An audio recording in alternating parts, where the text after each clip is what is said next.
Hi, my name's Jason, and I used to be just a good old average American kid living in upstate New York. There's me. I played baseball, mastered Mortal Kombat, went to the prom, said the Pledge of Allegiance every day, and loved my country. I even lived the dream of every American youth, college. Sure, it was a state school, but it also happened to be a party town. Great times all around, right? Well, sort of. I still had to work hard as a pizza guy to make it. And of course, there was school. I had to figure out the computer graphics programs I was working with, as well as attend classes I didn't care about. I certainly didn't know much about geopolitics. Then 9/11 happened and everything changed.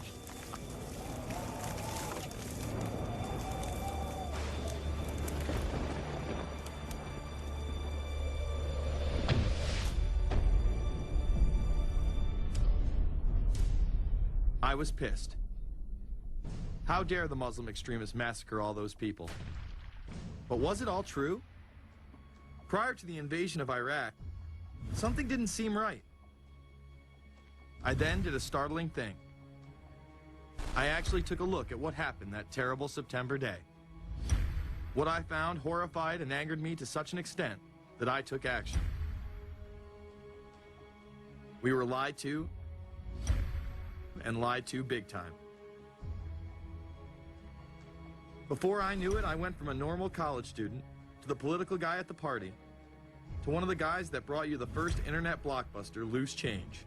The film would not only change my life, but countless others as well. So if you've ever seen Loose Change, the documentary about September 11th, conspiracy theorist documentary, it is riveting. Oh, like, yeah. you watch it, and by the end, not even the end, 10 minutes in, you're like... You got your car packed, your head... You're just like, oh my God, it's all true. So every place, there's questions coming from this documentary. And you don't have to believe everything in the documentary to still have questions come up.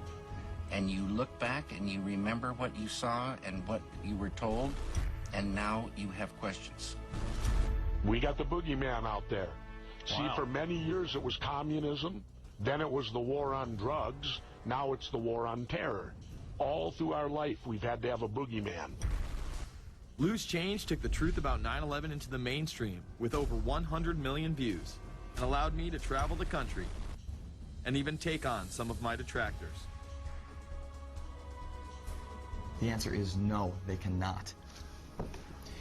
Jason, I think it's telling that every time you disagree with something, you call the people a liar. I'm not calling anybody a liar, sir. I'm calling you a liar because you are a liar. But if we were lied to about 9/11, then who was really behind it? A lot of people on the web were pointing towards the New World Order, but that was impossible. I mean, the Hulkster couldn't be involved, could he?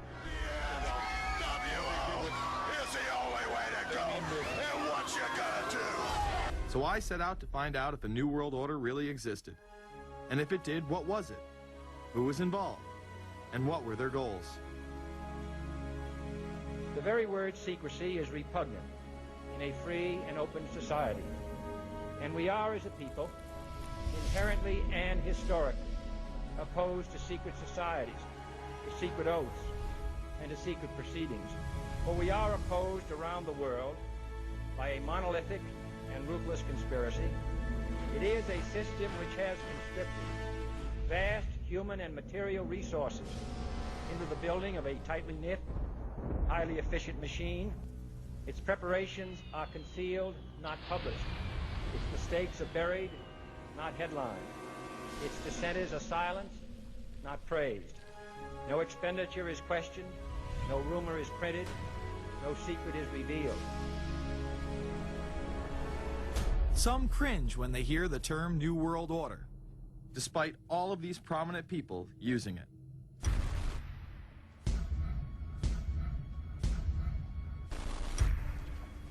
The world that maybe some people dreamt of at that conference back in Bournemouth, when it looked as if maybe history would end, that liberal democracy would triumph, that free market economics would slowly progress, and we'd have a new world order.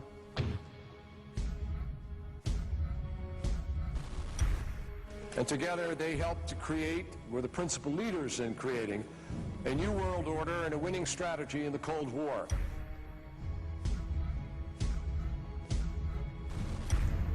We are part of a new world order. And as the recently departed Admiral William J. Crowe once said, it's long on new and it's short on order.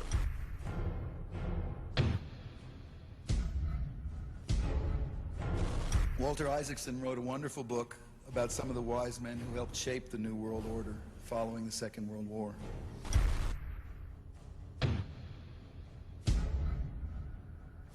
As we devise a way forward in Iraq, I urge the international community to embrace its responsibility for creating that new world order. A new world order based upon collective action.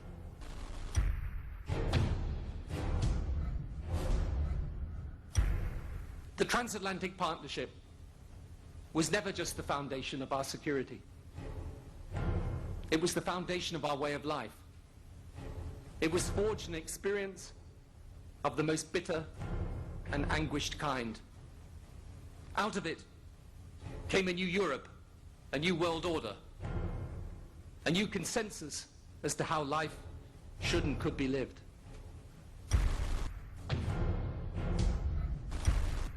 And just like that, it was gone. It was a new world order. That's what President George H. Bush said. Harvard historian Francis Fukuyama pronounced the end of history.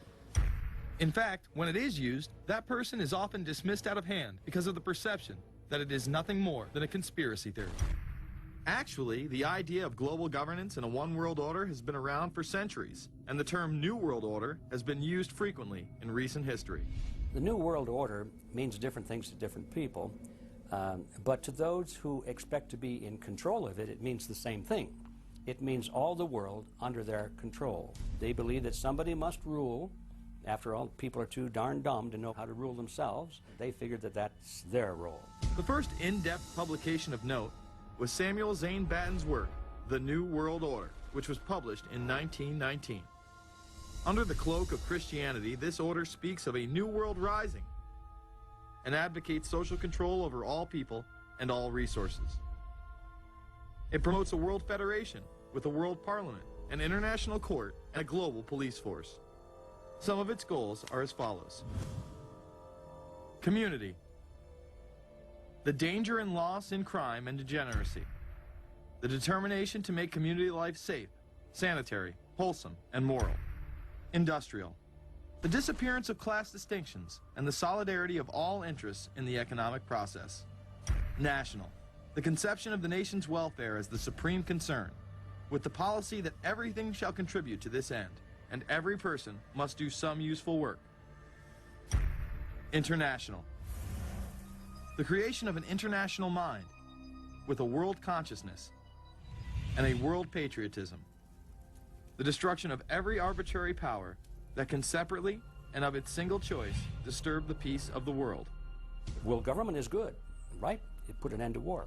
Well, it could put an end to war because you just only have one dictator.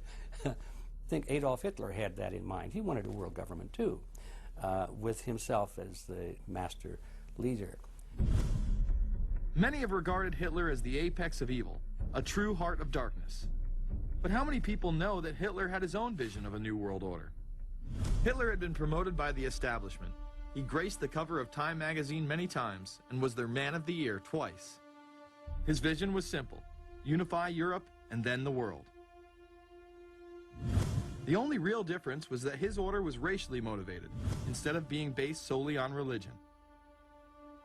He even wrote a lesser-known follow-up to Mein Kampf in 1928 that many have dubbed My Order, or New World Order. President Roosevelt would condemn this order prior to World War II.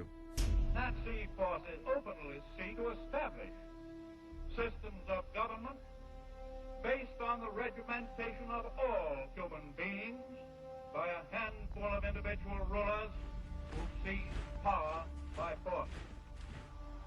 Yes, these men and their hypnotized followers call this a new order. It is not new, and it is not order. The idea of globalization was so prominent in Nazi ideology that the 1936 Berlin Games would be the first time that the Olympic rings would be displayed prominently and promoted in order to glorify the Third Reich. This symbol represents the 5 major regions of the world: Africa, America, Asia, Europe, and Oceania, interlocking and coming together as one. This one world philosophy still defines the Olympic Games today. Australia, hello and welcome. One world, one dream. Hitler's methods of youth corps, concentration camps, eugenics, and military aggression were so visible to the rest of the world, he eventually failed. However, his vision of a new world order lived on. Author H.G. Wells, the man behind The Time Machine and War of the Worlds, would write about a planned world state in which there must be a common faith and law for mankind. In 1939, he would publish a full book on the matter called The New World Order. Wells again has a similar vision, stating that national individualism has to go and that sovereign states must end. He then goes on to write, in the great struggle to evoke westernized world socialism, contemporary governments may vanish. Perhaps his most chilling prediction is that countless people will hate the New World Order, be rendered unhappy by frustration and their passions and ambitions through its advent, and will die protesting against it. Many of them quite gallant and graceful-looking people. Collectivism is that concept where individuals are considered to be discardable, and that the group is more important, and that the ultimate group, of course, is the state. And so it boils down eventually to the fact that the state is the all-important unit of society, and citizens exist only to serve the state. Other men of prominence would also promote a New World Order during the 1960s, including industrialist and former New York Governor Nelson Rockefeller. These are some of the reasons pressing us to lead vigorously towards the true building of a New World Order. Rockefeller would also become vice president under Gerald Ford. Religious leader Pope Paul VI, delegates to international organizations, public officials, gentlemen of the press, teachers and educators, all of you must realize that you have your part to play in the construction of a new world order. As well as former President Richard Nixon. And the hope that each of us has to build a new world order. However, Nixon was largely a mouthpiece for his most dominant advisor, Secretary of State Henry Kissinger. Kissinger may be the most vocal proponent for a new world order of his era. He has called for it time and time again, in policy papers, meetings, and interviews. Time magazine recognized both Nixon and Kissinger as Men of the Year after announcing their New World Order in China. However, they were working on it long before. In these once classified documents, they both discussed the New Order with the President of Indonesia. Mainstream media was even critical of Kissinger's vision in the early 70s. In ragged, spasmodic fashion, a new world order is coming into being, but it looks less and less like the world order that Mr. Kissinger had constructed in his own mind. Kissinger's New World Order would fall under the radar for some time. However, it saw a vast revival during the first Bush administration. Here is Brent Scowcroft, former vice chairman of Kissinger Associates and former national security advisor under both Ford and Bush Sr., as he discusses the New World Order. Looking at the subtitle this morning, Are We Ready for the New World Order, gives me something of the shudders. That phrase, New World Order, I'm afraid I'm partly responsible for resurrecting. To me, what that symbolized was perhaps a fundamental change in the character of our response to national security issues. Here, Charlie Rose asked Scowcroft, Kissinger, and former National Security Advisor Zbigniew Brzezinski if we are living in a new world order. Where are we as we think about this time in American foreign policy? Are we at a special moment which is being redefined? Or are we creating a new world order? We're at a moment when the international system is in a period of change like we haven't seen for several hundred years. In some parts of the world, the nation state on which the existing international system was based is either giving up its traditional aspects, like in Europe, or as in the Middle East. George H.W. Bush would campaign for a new world order like no other president before him. He would openly discuss it during his State of the Union address. What is at stake is more than one small country. It is a big idea, a new world order, where diverse nations are drawn together in common cause to achieve the universal aspirations of mankind. Again, a unified Europe was a major goal in creating this order. With few exceptions, the world now stands as one. A year and a half ago, in Germany, I said that our goal was a Europe whole and free. Tonight, Germany is united. Europe has become whole and free. The world can therefore seize this opportunity to fulfill the long-held promise of a new world order. We can find meaning and reward by serving some higher purpose than ourselves. A shining purpose, the illumination of 1,000 points of light. Bush Sr. and his administration would tour and promote this agenda across the board at any given opportunity. The President has spoken often of a new world order. And we have an unprecedented opportunity to build a new era of peace and prosperity here and abroad, to build a new world order. It's my understanding, I think that the President, and I don't know the context of how it came up in his speech last night in New York, said that China must be a part of the new world order. Guess I would like to ask you how you envision China fitting into the new world order. It is a country that we are going to have relationships with by virtue of its geopolitical importance.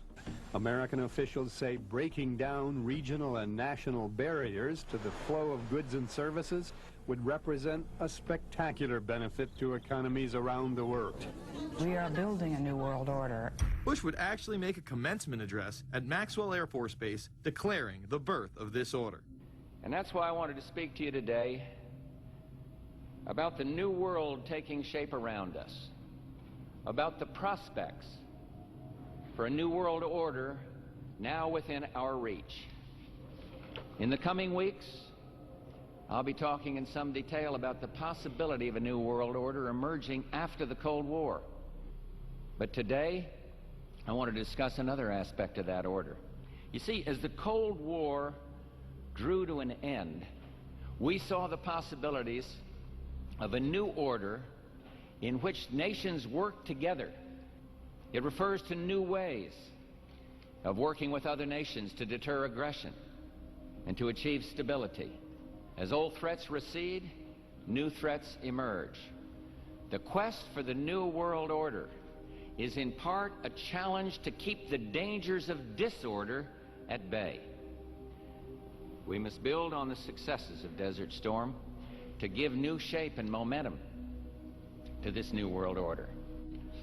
Only when this transformation is complete will we be able to take full measure of the opportunities presented by this new and evolving world order.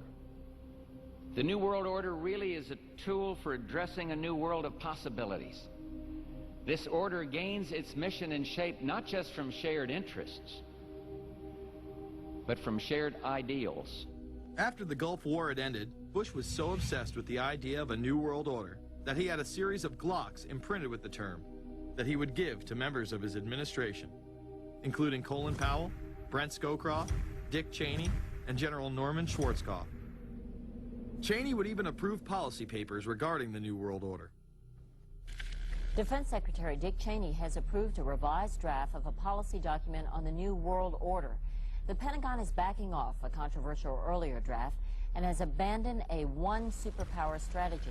The final document puts more emphasis on international alliances and organizations. This would become an unprecedented time period for people all over the globe to discuss at length what the New World Order meant to them. People within the media, Does anybody want to talk about the New World Order? Is there a New World Order out there, or is this a vision that exists in the... He does have his vision, there's no doubt about that. But does that exist in the president's mind, or does it exist out there in reality? This president sees this episode as the first test case, as the first example for the New World Order he is trying to organize. Some people have called it the New World Disorder, and there's a lot of truth to that.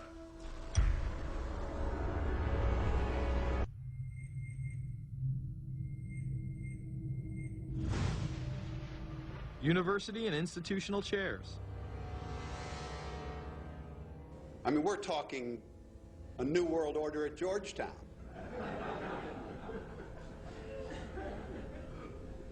And we'd like to be very much a part of it and continue to live.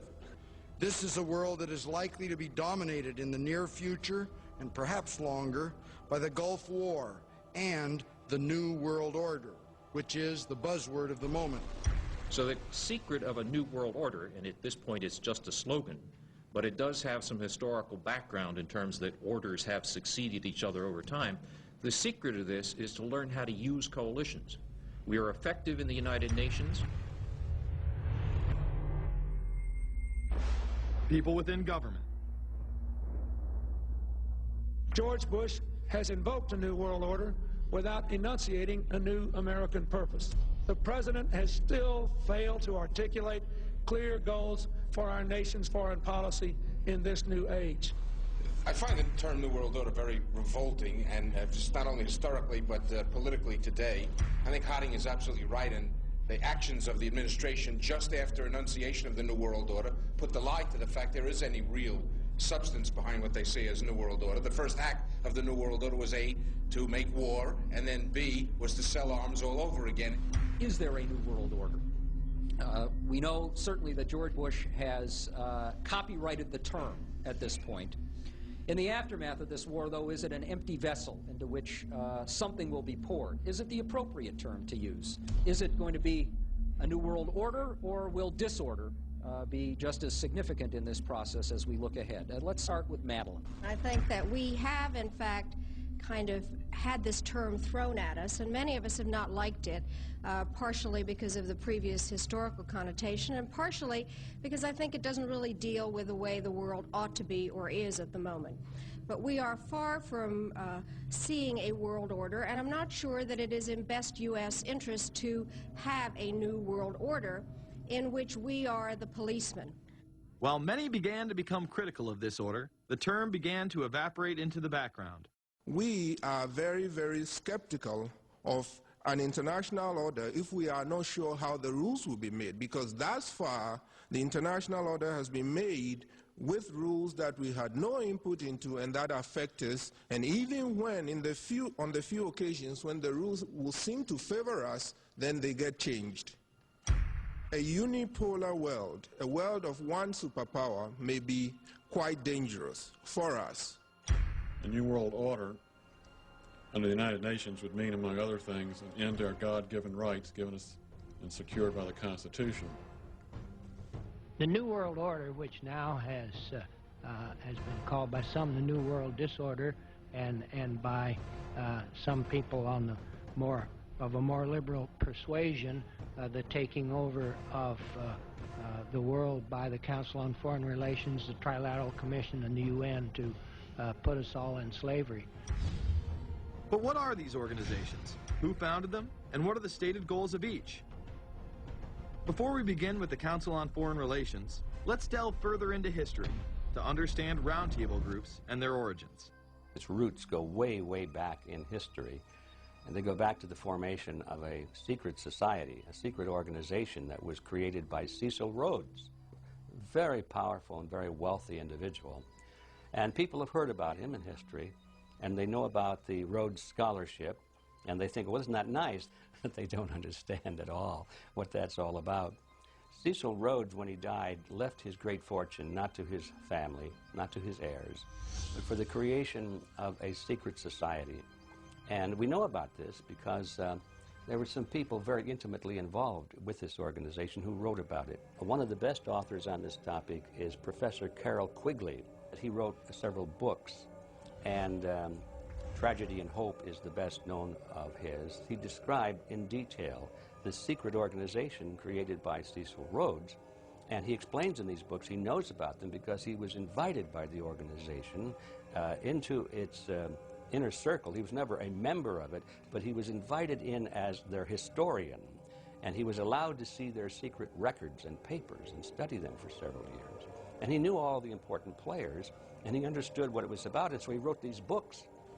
It's an amazing thing because he laid out in great detail what the purpose of the organization was and how they were the major players in all of the big international events since and including World War I.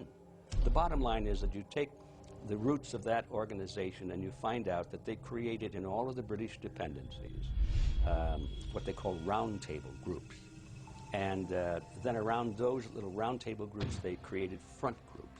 And the purpose of these front groups and roundtable groups was to penetrate into the governments of all of these different countries, to penetrate into the media centers, to penetrate into the educational systems. In other words, to penetrate into the social fabric, the power centers of society, and literally take them over from the inside without anybody being aware that they were controlling influence. After World War I, the International League of Nations arose as a precursor to the United Nations in 1919, under what seemed to be the vision of President Woodrow Wilson and his 14 points. The League of Nations was the first attempt at the New World Order, the first attempt at a global government based on the model of collectivism. And it was the brainchild of the elitists, the ancestors of the very people who are still working on this project. They're collectivists, the very wealthy people. They're the ones in this country who dominated the powerful tax-exempt foundations, like the Carnegie Endowment Fund for International Peace, the Rockefeller Funds, the Ford Foundation, and groups like that. These people were on record, even way back then, that they had to have a new world government, and they dreamed of that being embodied in the League of Nations. And they were solidly behind it. And that was one of the reasons those people encouraged the United States into World War I, was because of the crisis of World War I, and that would also condition Americans to thinking of making big changes in their system, because we certainly don't want another war like that, do we? There's that fear angle again. And they thought, well, by being in World War I, then we would be a major participant at the table to carve up the world and create a new world government. And that was to be the League of Nations. Well, what happened to it is that the American people didn't really go for it. Wilson was aware of the elite and their control over society. In his book, The New Freedom, published in 1913, he discussed such a group. Since I entered politics, I have chiefly had men's views confided to me privately. Some of the biggest men in the United States, in the field of commerce and manufacture, are afraid of something. They know that there is a power somewhere so organized, so subtle, so watchful, so interlocked, so complete, so pervasive, that they better not speak above their breath when they speak in condemnation of it. Ultimately, this insight did not spare him from becoming yet another puppet of the global elite. You're watching Invisible Empire, A New World Order Defined. I'm Alex Jones, the producer of this film. I have produced 5 of the top 10 films in internet history, whether it's Loose Change Final Cut, Endgame, The Obama Deception, or Fall of the Republic. Yes, we've made informative, well-documented films, but the real credit for the success of these documentaries lies with you, the viewers. My friends, Invisible Empire is so important for people that need a crash course in the history of the ruling class and what this establishment is setting up. Please support the filmmakers so we can make future documentaries. Visit Infowars.com. Purchase the high-quality hard case DVD that has over 30 minutes of expanded extras. Make copies of that because it's the best quality available. Give it to everyone you know. Have public showings, whether it's the library, a local theater, or your home. Get it out to everyone you know. Get a PrisonPlanet.tv membership. Download all my films in high quality. Burn them to disk and give them to everyone in your community.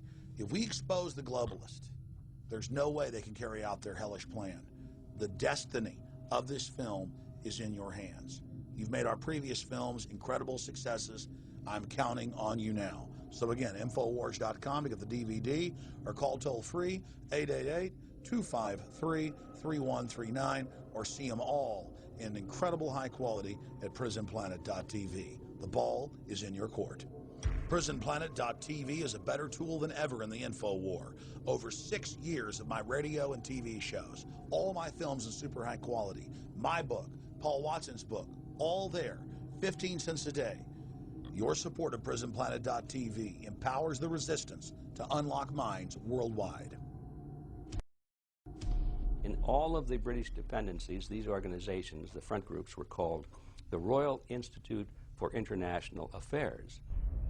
In the United States, they chose a different name. They chose the Council on Foreign Relations, but it held exactly the same relationship to this inner society of Cecil Rhodes.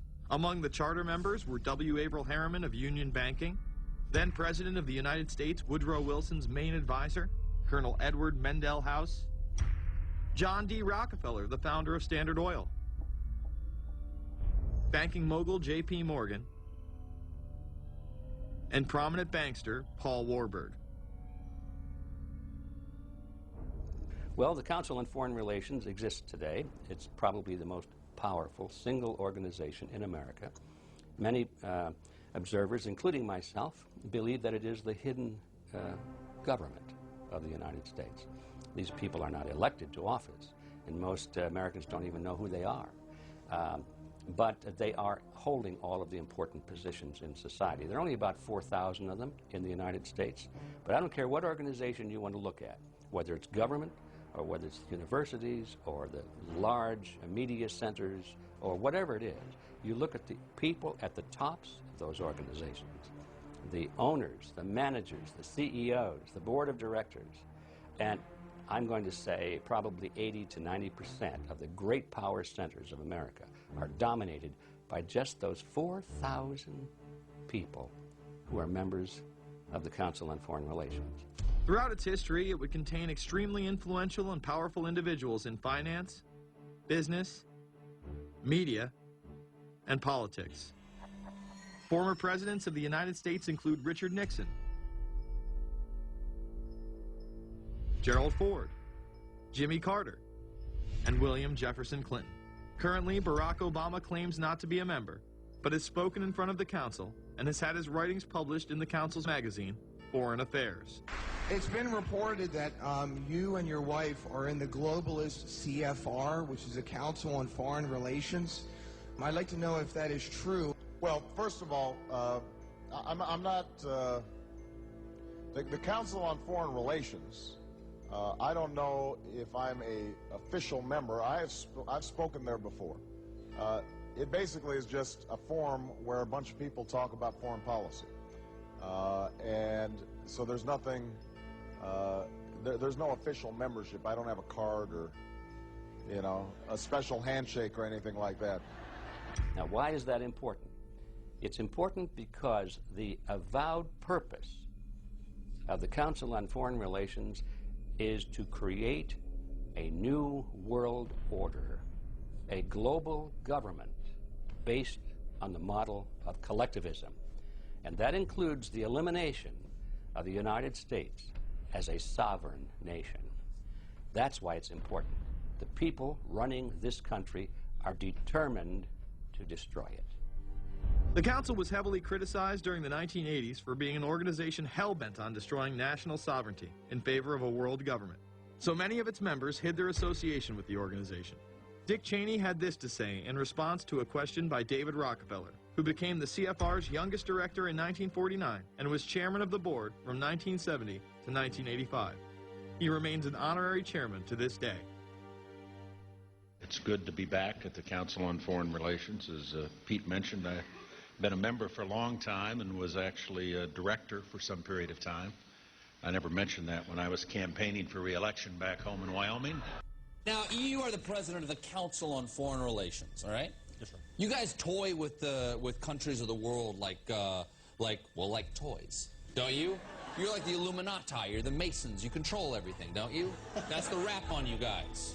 What's so interesting now, though, is who's on the chessboard. It's the toys, if you will, are a lot more than states.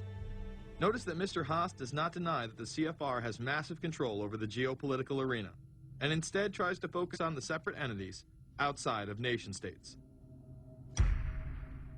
Current Secretary of State Hillary Clinton also reveals the importance of the CFR here. But it's good to have an outpost of the council right here down the street from the State Department. We get a lot of advice from the council, so this will mean I won't have this far to go to be told what we should be doing and how we should think about the future. You have these private groups that are run and created by the elite, by the ultra-rich, wealthy families that have been manipulating global markets from behind the scenes for generations. They create these private groups that then feed information to the government, to senators, to congressmen, their recommendations, their policy papers, what they think should happen. And it's fascinating because if you actually read what it is that they're doing, the recommendations that they make, they're very able to get them put in place. Discussions that are going on in these private groups are really talks that should be going on in Senate committees and in the halls of Congress, but they're happening with these ultra-elite groups that are then pushing their propaganda into the political mainstream, and then it's becoming enacted, it's becoming put into law. Still not convinced the CFR is promoting a new world order? Listen to what Leslie Gelb had to say upon leaving the New York Times to chair the organization as its president in 1993. I loved it. Doing a column is a great job. I'm going to an equally great but different job, and in a way a job that caps everything I've been doing in my life, in government, in academia, and in journalism. I think that's what the Council on Foreign Relations will allow me to do. You know, for example, you had me and 3 or 4 other folks on this show a few months ago to talk about the New World Order, right? Exactly. Right? Bob I talk about it, you, exactly. I talk about it all the time. New World Order wants a global system where one small central authority of individuals can then dictate a policy that's going to be distributed down to the rest of the world, everywhere, in the smallest little town in the middle of nowhere in some remote country. I now think it's safe to say that the Council is extremely influential on the world stage and openly promote global governance. The Council and the globalists were able to take this agenda to the next level following World War II. The United Nations was born out of the ashes of this conflict. Unlike the League of Nations, the United States not only joined this organization, they championed it. First book I wrote was The Fearful Master, a second look at the United Nations. It was written at a time when it was not popular to be critical of the UN. I mean, the United Nations was viewed by almost everybody as our last best hope for peace. It was a means, we were told, to bring humanity together and put an end to war and live in peace and harmony and promote trade and all of these good things. I wish it were any of those things, but it's not. The original charter for the United Nations was drafted in San Francisco in 1945, and the United States became a permanent member of the Security Council, along with France, the United Kingdom, the Soviet Union, and the Republic of China. The process by which other nations' belief systems could be used to erode and eviscerate our Constitution and Bill of Rights had taken a giant leap forward.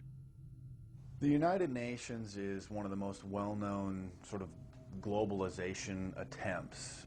Its primary goal is to streamline all the governments of the world, to create a global council and to unify all the rules and all the regulations for the world. So it's essentially the precursor and an engine of this new world order. The United Nations is made up of all of the countries of the world, most of which are dictatorships of one kind or another. And you don't take a bunch of dictatorships and put them into a bag and shake it up and come out with a freedom-loving governmental unit. You come out with a global dictatorship. This was the public face of global governance. However, many other organizations have been birthed since. Even more suspect is a private group called the Trilateral Commission. David Rockefeller and Henry Kissinger are among its some 300 influential members. The Trilateral Commission, rich and powerful business and political leaders from Japan, Europe, and North America. The New York-based policy group was formed in 1973 by Chase Manhattan Bank Chairman David Rockefeller. In addition to Rockefeller, there are many other noted American members. Among them, economist Alan Greenspan, former Defense Secretary Harold Brown. George Bush was once a member but resigned last year before his unsuccessful presidential campaign. Back then, it wasn't politically wise to be aligned with what his party's right wing considered a shadow world government. The United Nations would take over America. The Trilateral Commission would control the world. Just look at its membership, they say. Current and former members include Presidents Clinton, Bush, and Carter. Names like Brzezinski, Christopher, Kissinger, and Schultz. And top executives of ITT, Xerox, Exxon, and Nations Bank. What do we export? Our biggest export practically is garbage, but apart from garbage, we export military equipment. We have a special act which subsidizes, makes it possible for countries abroad to buy our armaments because it's too expensive to produce them for one country only. So we have become a very efficient military-industrial complex, but the civilian economy is only a ghost of what it used to be, and this has terrible consequences for democracy because it means that the power of this lobby is now sort of dominating what goes on in Washington. Through multinational corporations, global intelligence networks, out-of-control banksters, all under the veil of national security and black operations, the global elite have consolidated power on a massive scale over the last several decades. You see, global corporations not only fund and develop large technological and military projects here and abroad, they also own the consumer industry and production, as well as all of the important media. By owning the vast majority of what we hear and see on a daily basis, we have been manipulated on a mass scale as to regards to what we believe and desire, both socially and politically. Edward Bernays, the nephew of world-famous psychoanalyst Sigmund Freud, would study group dynamics and become the father of public relations.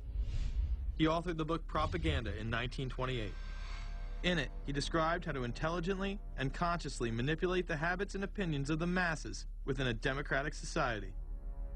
He went on to state that those who harness this unseen mechanism of society constitute an invisible government and are the true ruling power. It is they who pull the wires which control the public mind, who harness old social forces and contrive new ways to bind and guide the world. The average American is distracted, mindless, worried about minuscule things, celebrities, as if it was their own family members. And this is by design, because the powers that be, who own the media, know how our brains work. They know scientifically how the human mind functions. They know about sociology, and they are using the media, and have used the media for decades now, to entertain people with issues that don't really matter. When you have the big news networks covering celebrity issues as if it's the most important thing, it becomes the most important thing. And this is not by accident. This is to keep us out of the way. Because if you're worried about the latest celebrity death or the latest celebrity couple or the celebrity breakup or your sports team having a shot at the Super Bowl or the World Series, there's so much information about those issues that can be discussed that will mesmerize people, and they won't know or care about the real issues that are out there. Well, I think this is just one more piece of evidence of the degree to which the media, supposedly the watchdogs, has become the gatekeeper of the system. Mainstream media are, first of all, nearly all of them corporations, nearly all of them now publicly held, part of the whole Wall Street financial system that they're supposed to report about objectively, but they can't. They, right now, in October of 2009, they are celebrating the recovery of the biggest banks in New York and saying that the recession is over. Of course, there are a few problems, like foreclosures are going on, unemployment is rising. All of this is affecting the American people, but it's not affecting the financial elite who also control the media. Bernays successfully identified the invisible empire which controlled the minds of men. So as the populace is mesmerized and hypnotized by powerful behind-the-scenes forces, as they are distracted by the latest celebrity scandal, the newest cell phone, and their favorite sports team, this network disguises itself, remaining in the shadows. Despite the elite utilizing Bernays' methods, in conjunction with the military-industrial complex they had erected, a modern arm of this organization was exposed in what came to be known as the Iran-Contra scandal. Essentially, black operations were not only caught dealing arms illegally and supporting South American dictators, but also smuggling drugs into the United States. Iran-Contra was really the merging of two different programs. The first one was support for the Contras, who were, let's face it, a force of terrorists in Nicaragua trying to overthrow the Sandinista government. They were being secretly supported by the CIA. And at the bottom of the whole thing was drugs. Iran-Contra was openly exposed by massive network coverage. How was it that in 3 years, a network Washington set up to run arms to the Contras wound up running cocaine into this country for the most vicious drug cartel in the world? At the same time, we were supposed to be fighting a war against drugs. But by the same token, I also smuggled my share of weapons in exchange for those illegal substances, with the full knowledge and assistance of both the DEA and CIA. Betzner says that in 1983, he flew weapons from Florida to El Salvador and drugs from Colombia to the Bahamas on the way back. In 1984, he says, he flew twice from Florida to Costa Rica and back. We could bring back our own cargo, and they would arrange it, or we could bring back their cargo without ever having to worry about interception, arrest, anything like this, that everything was taken care of. What kind of cargo were you talking about? Drugs. Tolliver says he had 2 meetings with this man, CIA veteran Rafael Quintero. Then in March of 1986, he says he flew 14 tons of weapons down to Honduras, to this Contra resupply base set up by the CIA. We take off from Tegucigalpa, Honduras, and we leave. To? South Florida. Where in South Florida? We landed at Homestead. Homestead? Air Force Base. This is the plane Tolliver says he used. The plane traces to a company that had a State Department contract to fly humanitarian supplies to the Contras. In addition to that, 3 dozen sources confirm the basic scheme. We can now report that long before that operation began, there was another operation to provide guns for the Contras, which was also against the law. In this operation, Americans and Israelis provided arms to the Contras, and then the same network smuggled drugs into the United States. The operation was launched in spring of 1983 at Washington's request, with at least $20 million of Israeli government money later reimbursed, we're told, from U.S. covert operations funds. For about 5 years, people were flying arms into Iran, and most of them came from Israel. The Israelis purchased the weapons from Poland and Czechoslovakia and began shipping them secretly from Yugoslavia to Bolivia, and then to Panama. The Israeli liaison man there, this man, Michael Harari, until recently a close aide to Panama's strongman, General Manuel Noriega. You'd bring the ship into Colombia, you would load drugs aboard it, and you would bring those drugs back to Panama with you. But bringing that stuff into the United States, that was something else. I've never been so thoroughly disgusted with myself in my life. This network would also be involved in the October surprise. We really can't understand that unless we understand the so-called October surprise in the 1980 election, which is, I think, unquestionably Republicans, including William Casey, who later became Reagan's head of the CIA, negotiated with the Iranians for them not to release the hostages which were being held in Iran to Carter, but to wait until the Carter was defeated and the Republicans were in. That is what actually happened, that the hostages were only released on the day that Carter left office and Reagan came in. Unbelievably, this same network would even be linked to the BCCI banking scandal by journalist Danny Casolaro. Casolaro was probing a conspiracy he called the Octopus, which involved the Iranian hostage crisis, the Iran-Contra affair, with, believe it or not, all funds channeled through BCCI, the international bank charged with everything from money laundering to fraud. BCCI, it's a shadowy international bank linked to terrorists, drug runners, and dictators. Little was known about BCCI until 6 of its top officers were arrested in Tampa in October of 1988 on charges of laundering drug money for Colombian cocaine bosses. The BCCI men were convicted, and the bank itself pleaded guilty. But for some reason, the bank was allowed to continue to operate all over the world. There are indications that some of the reluctance to prosecute this bank stem from the favors it did. For? The favors it did for intelligence services everywhere. Too many secrets of too many countries, too many prominent people, too many hands-on, and that makes it desirable that this entire affair be forgotten. It began to become clear that the global traffic of drugs were funding violent dictators, rigging elections, supporting the arms trade, and enforcing the assassination of anyone who got in the way. Casolaro was found dead for his efforts in exposing this network. His death, of course, ruled a suicide. He was meeting a source in West Virginia. He was about to discover all. Instead, his body was discovered in a hotel room with 12 slashes in his wrist, but when the local authorities ruled it suicide, the family said, no way. The housekeeper had taken calls threatening his life. And I pick it up telephone, I say hello, and he say to me, you son of a bitch, you's dead. Casolaro would not be the only person involved in the scandal to wind up in a casket. Casolaro would not be the only person involved in the scandal to wind up in a casket. Meet Barry Seal. At first, the media portrayed Seal as a drug dealer gone good, who was assassinated by the Colombian mafia. Authorities believe last night's machine gun killing of top drug informant Barry Seal was ordered by drug bosses in Medellin, Colombia, who sent 5 men to Baton Rouge to kill Seal. Sam Dalton was the lawyer that represented the Colombian hitmen convicted of his assassination.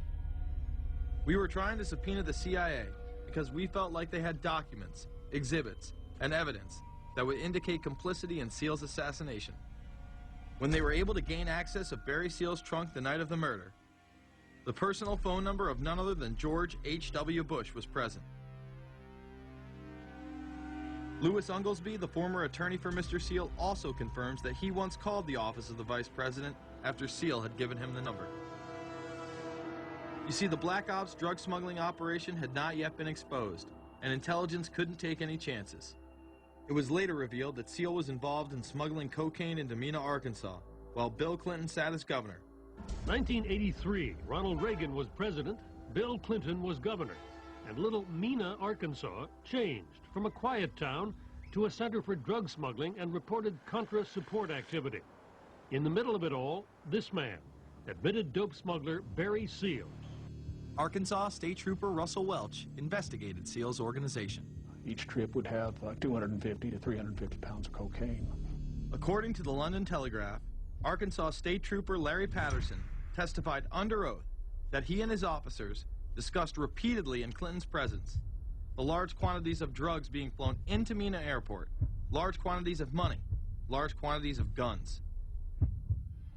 Hot Springs police officers would also record Roger Clinton, Bill's brother, during a cocaine transaction stating, "Gotta get some for my brother. He's got a nose like a vacuum cleaner."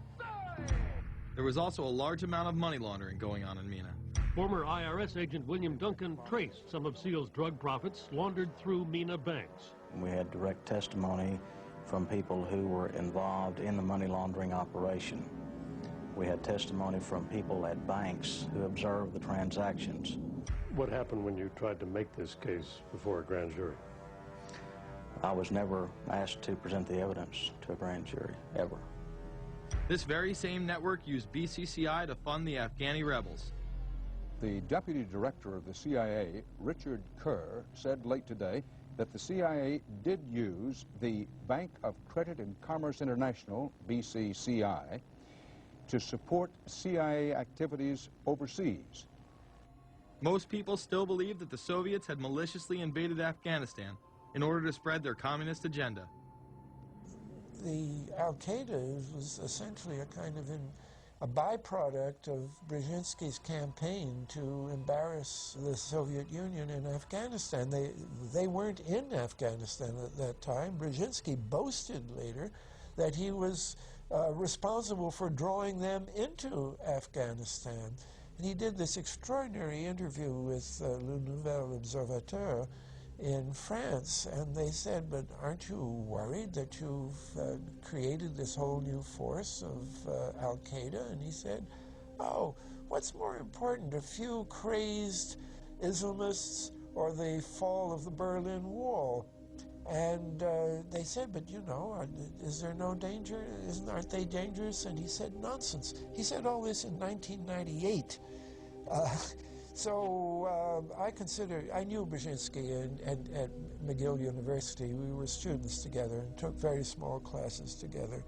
And in some ways he's bright, and in some ways he's kind of nuts. And he had the kind of nuttiness that made him attractive to the Rockefellers. Bin Laden and his network were actually funded by BCCI through U.S. covert operations.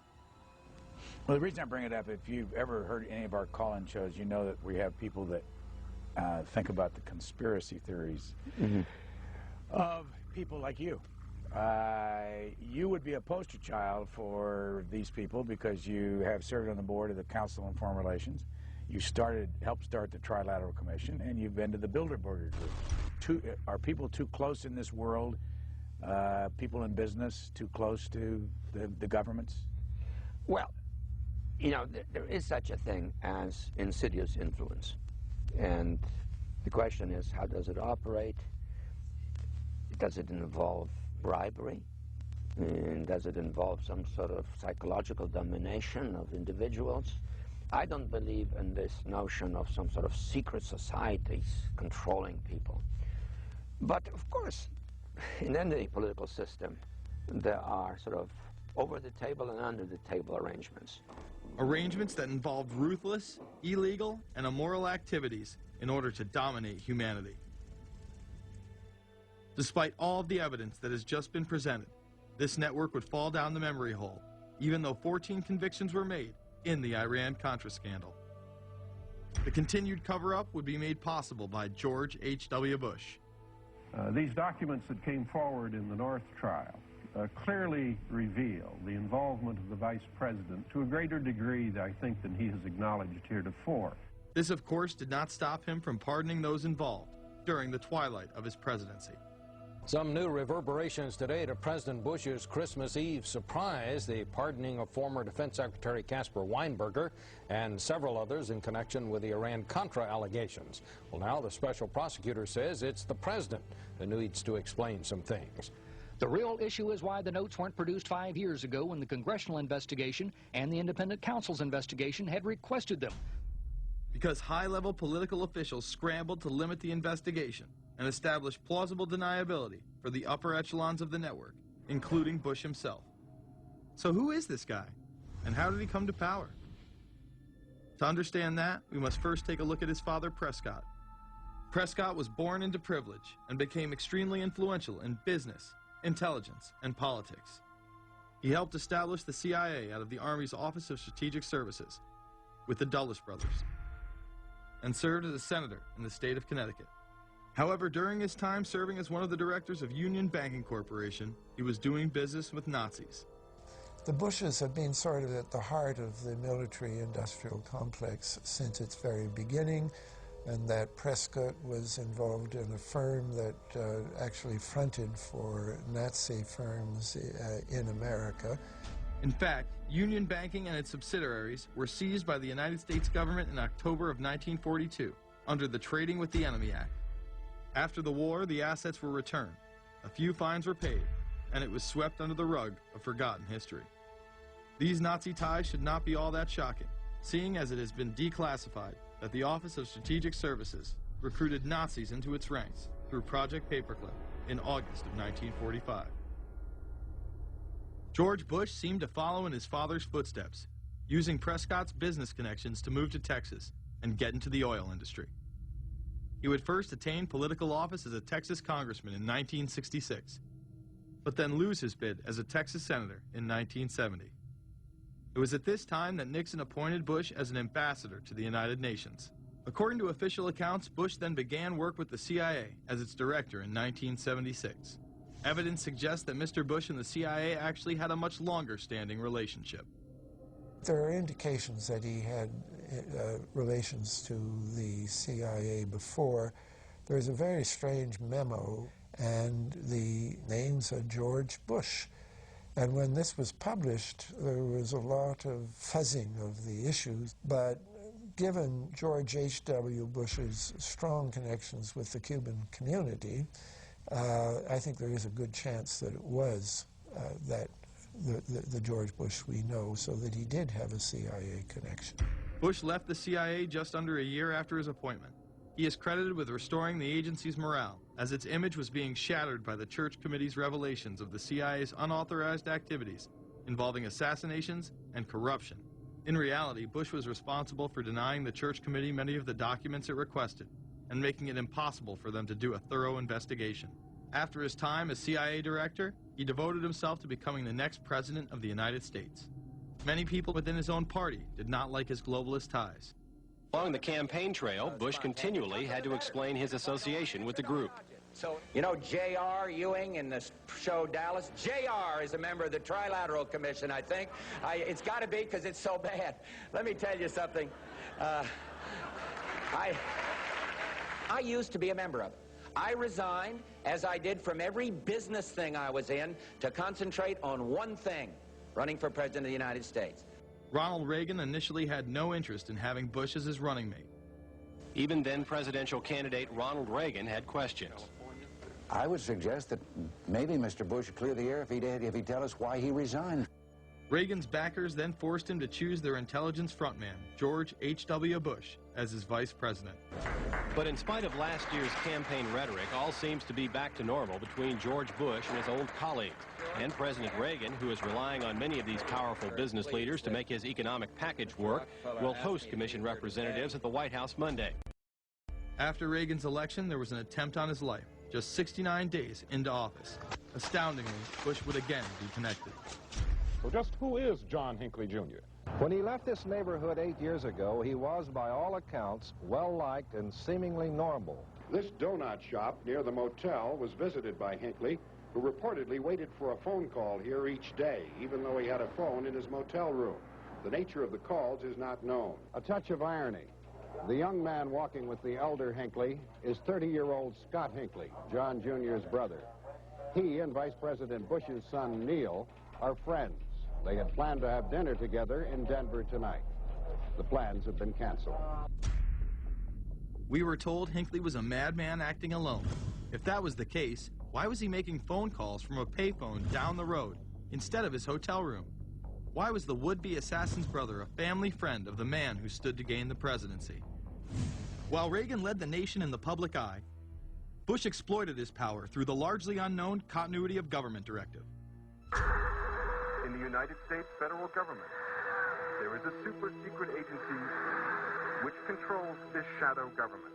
The National Program Office allowed Bush and his network to attain executive emergency powers. Ronald Reagan authorized the National Program Office when he signed a top-secret directive in 1982. Oliver North was one of the key officers responsible for the program's startup. Under the NPO's direction, 4 agencies were charged with execution of the Doomsday Plan: the CIA, the Departments of State and Defense, and the Federal Emergency Management Agency. An effort was being made to consolidate continuity of government programs across several major departments of the government under one office. After 8 years of secret wars, covertly sponsored revolution and assassination had advanced globalist interests and allowed Bush to achieve his lifelong dream by becoming the 43rd president of the United States. The fall of the Soviet Union left the United States as the sole superpower in the world.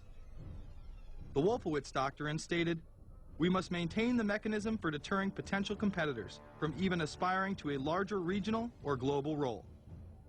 The New World Order was on display with the first Gulf War and the creation of a European Union. After losing to his crony Bill Clinton, he faded into the background as the agenda for a New World Order marched forward. After 1989, President Bush said, and it's a phrase that I often use myself, that we needed a New World Order. We have just exposed many of the globalist operations, including drug dealing, funding terror, dealing arms, and taking over the United States government by stealth. Whenever these agendas were threatened, those who opposed them ended up dead.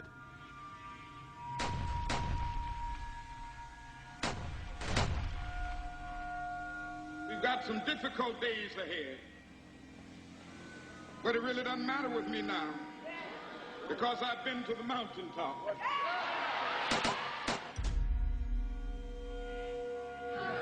My thanks to all of you, and now it's on to Chicago, and let's win there. Thank you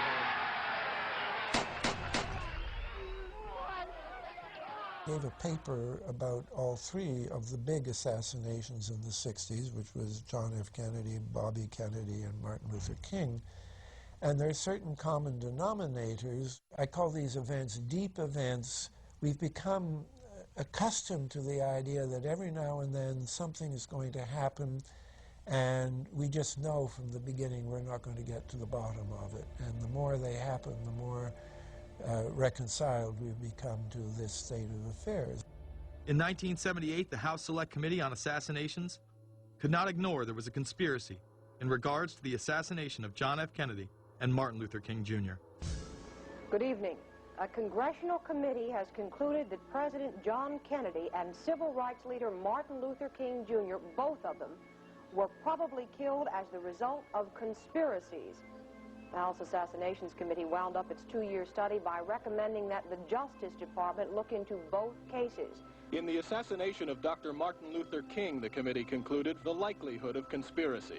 The committee's summary of findings says President Kennedy was probably assassinated as a result of a conspiracy, that its evidence establishes a high probability that 2 gunmen fired at the motorcade.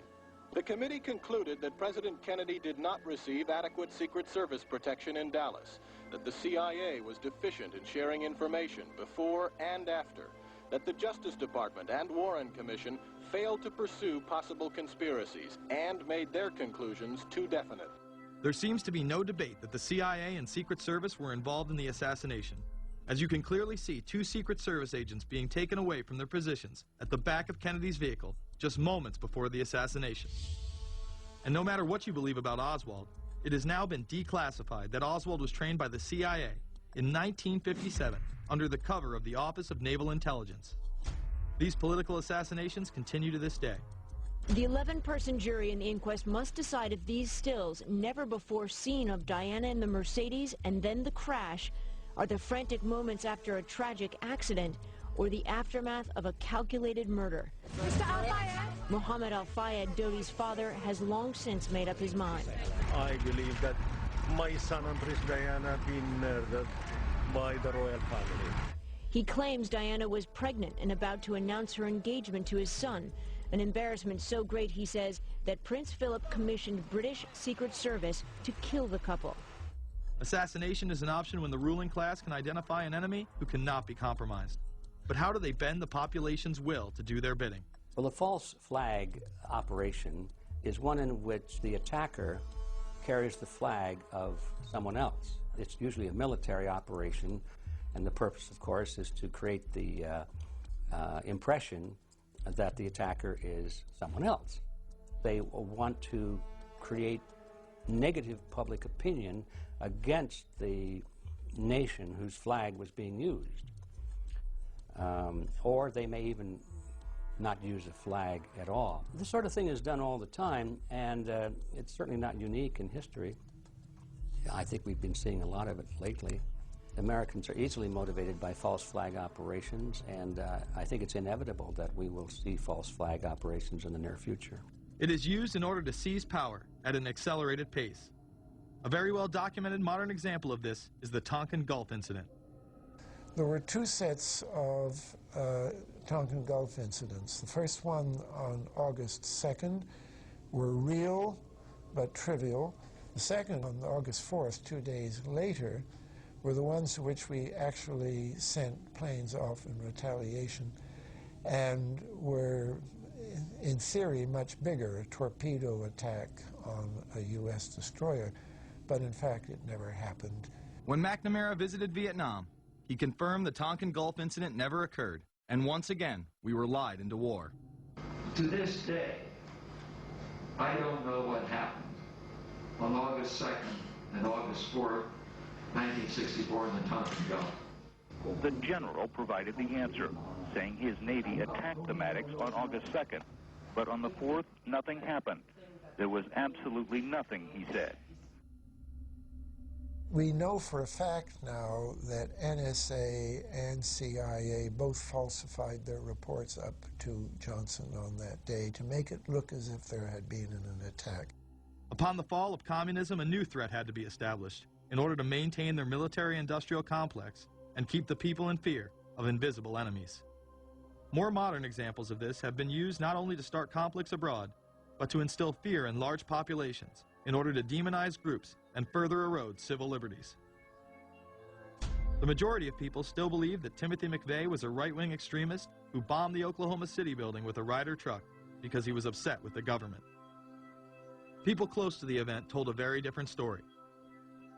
A local congressman believes that convicted bomber Timothy McVeigh and his accused co-conspirator Terry Nichols are not the only ones involved. The Oklahoma State Representative Charles Key produced a videotape featuring witnesses who claim to have seen Timothy McVeigh with another man the morning of the bombing. He was wearing a ball cap. Timothy McVeigh had his on backwards, which just like this.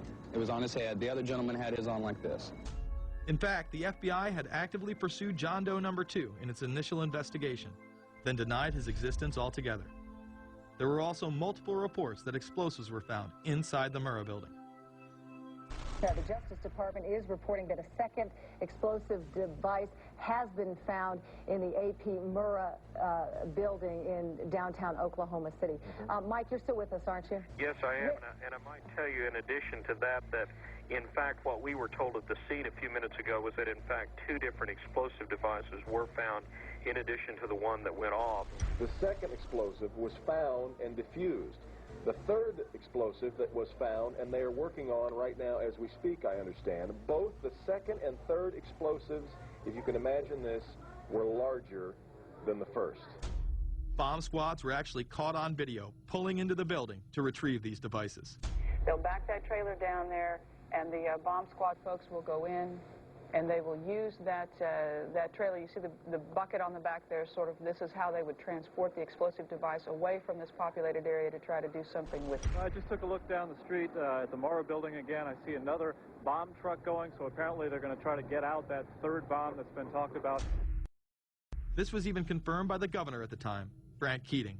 One device was deactivated. Apparently there's another device, and obviously whatever did the damage to the Murrah building was a tremendous, very sophisticated explosive device. Members of the ATF who would have normally been in the building were tipped off prior to the bombing. He saw what appeared to be a police bomb squad truck near the Murrah building 2 hours before the blast. It had a shield on the side of the door, and it said bomb disposal or bomb squad below it, and I really found that interesting. Another witness who spoke to ABC News on the condition of anonymity will tell the grand jury tomorrow he was told by an ATF official agents working in the building had been warned in advance not to come to work. He just came out and told me that the ATF wasn't in the building that day. They'd been tipped by their pagers not to come to work, which I was flabbergasted. McVeigh would even claim in a letter written to his sister, which was published by the New York Times, that he was actually recruited for black operations, which included smuggling drugs into the United States, as well as assassinations. One may brush this off as the ravings of a madman. However, McVeigh was filmed at the Camp Grafton military facility in North Dakota on August 3, 1993. McVeigh's official records state that he was discharged over a year prior from the Army Reserve in May of 1992. Perhaps even more interesting is that Camp Grafton was specializing in training troops in explosives and demolitions at the time. When all was said and done, the security tapes reported to have captured the entire thing on video were rounded up and classified. In 2009, they were finally released, and magically none of them caught the bombing. The excuse being they were all having their tapes changed at that exact moment. This event would be labeled domestic extremism, which was used to demonize critics of world government, militias, and create fear within the populace. Muslim extremism seemed to show its ugly face in then unprecedented fashion on February 26, 1993. A truck bomb had gone off in the parking area of the World Trade Center. Luckily, the bombers failed to follow instructions and parked the truck carrying the explosives against the main support column. What is not discussed, however, is the bomb was actually built by an FBI informant under the supervision of the FBI. Ahmed Salam, a former Egyptian army officer who had been doing undercover work for the FBI, was the man who actually built the bomb. When he was told that he would have to use real bomb-making material instead of harmless substitutes, he became suspicious and began taping his conversations with FBI officials. Last winter, the FBI was praised for its speed in cracking the case of the World Trade Center bombing and bringing 4 suspects to trial. Now, there is some evidence that the FBI may have known of the plot in advance through an informant and might even have stopped the bombing that killed 6 people. Notice the media emphasizes that they might have been able to stop it. They then gloss over the fact that the bomb was built by their agent under FBI supervision in conjunction with the district attorney. FBI agents might have been able to prevent last February's deadly explosion at New York's World Trade Center. They discussed secretly substituting harmless powder for the explosives, but they didn't, according to the FBI's own informant, Ahmed Salam. Unbeknownst to the FBI at the time, Salam recorded many of his conversations with his handlers. The actual recording where Salam discusses this with his FBI handler, John Antisev, was released years after the trial. You got paid regularly for good information. I mean, the expenses were a little bit out of the ordinary, and it was really questioned. Don't tell Nancy I told you this. Well, I have to tell her, of course. Well, then if you have to, you have to. Yeah, because, I mean, the lady was being honest, and I was being honest, and everything was submitted with a receipt. Yeah. And now it's questionable. It's not questionable. It's like a little out of ordinary. Okay. You know. All right. I don't think it was. If that's what you think, guys, fine. But I don't think that, because we was start already building the bomb, which is went off in the World Trade Center. It was built by supervision from the Bureau and the DA, and we was all informed about it, and we know that the bomb start to be built. By who? By your confidential informant. What a wonderful, great case. Following the convictions of the Muslims who were too inept to make their own bomb and park the vehicle in the proper area, Salam was pulled into the FBI's Witness Protection Program, where he has never been heard from again. Prior to the largest and most devastating terrorist attack on U.S. soil, the United States was poised as the first truly global superpower. Brzezinski would muse in 1997 that geostrategic success would represent a fitting legacy of America's role as the first, only, and last truly global superpower, and that the only way to mobilize Americans was a truly massive and widely perceived direct external threat. In September of 2000, a neoconservative think tank called the Project for a New American Century echoed Brzezinski's statements, saying the United States is the world's only superpower, combining preeminent military power, global technological leadership, and the world's largest economy. An engine for New World Order ideals, members of PNAC included Dick Cheney, Donald Rumsfeld, Jeb Bush, Scooter Libby, William Kristol, and Paul Wolfowitz. Describing the difficulty in projecting force, they write the process of transformation is likely to be a long one, absent some catastrophic and catalyzing event, like a new Pearl Harbor. This takes us full circle to the September 11th attacks of 2001. In my previous film, Fabled Enemies, I expose in great detail the Saudi Arabian, Pakistani, and Israeli connections in conjunction with this international intelligence operation.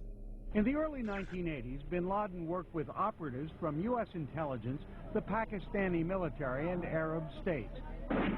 They ran a wide-ranging covert network that recruited and financed Muslim fighters to battle the Soviet army. The hijackers that were trained at U.S. military installations and protected by the FBI and CIA. The military exercises leading up to 9/11, and those that took place as the attacks occurred. Open line.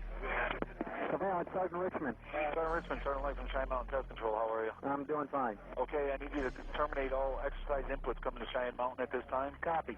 And stay on loop until I verify that connectivity is disconnected on the exercise side only. Okay, no, do not do any more inputs on the exercise side and stand by. I got Cheyenne Mountain on the line.